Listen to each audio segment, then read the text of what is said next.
దూసుకు వస్తున్న సేన్యార్ తుఫాన్. ఈ తుఫాన్ ఎక్కడ తీరాన్ని దాటుతోంది అనేది ఇంకా ఖచ్చితంగా క్లారిటీ అయితే లేదు. అక్టోబర్ లో వచ్చే తుఫాన్లను అంచనా వేయగలం, నవంబర్ లో వచ్చే తుఫాన్ అంచనా వేయడం కష్టం. కాకపోతే మనకు సమయం దగ్గరికి వచ్చాక తీరాన్ని దాటే సూచనలు అధికంగా ఉంటాయి. సేన్యార్ తుఫాన్ అండమాన్ నుంచి ఒక పీడనంగా ఏర్పడింది. రేపటికి అల్పపీడనం గాను, 24 నాటికి వాయుగుండంగా బలపడి 26 నాటికి తుఫాన్ గా మారే సూచనలు 100% గాలు తీవ్రత ఉంటుంది. 26, 27, 28, 29, నవంబర్ 30, డిసెంబర్ 1, 2 తేదీల్లో చాలా ముఖ్యం. తమిళనాడులో చెన్నై, ఆంధ్రప్రదేశ్ లో నెల్లూరు, కాకినాడ మధ్య, ఒడిశా, పశ్చిమ బెంగాల్, బంగ్లాదేశ్ లో ఎక్కడైనా తీరాన్ని దాటొచ్చు. ముందుగానే ఆంధ్రప్రదేశ్, తెలంగాణ ప్రజలు, రైతులు మరీ ముఖ్యంగా వరి పండించిన తమ ధాన్యాన్ని జాగ్రత్త పరచుకోవాలి. రోడ్లపైన, ఖాళీ స్థలాల్లో ఆరబెట్టిన ధాన్యాన్ని జాగ్రత్త చేయండి. తుఫాను వల్ల ఆస్తి నష్టం, ప్రాణ నష్టం జరగకుండా చూసుకోవాలి. అక్టోబర్ చివర వచ్చిన మోంతా తుఫాన్ ఎఫెక్ట్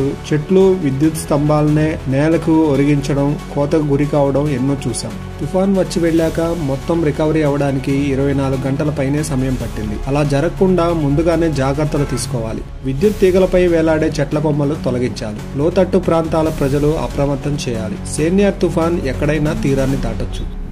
ఇలాంటి మరిన్ని ఇంట్రెస్టింగ్ వీడియోస్ కోసం మా ఛానల్ని సబ్స్క్రైబ్ చేసుకోండి.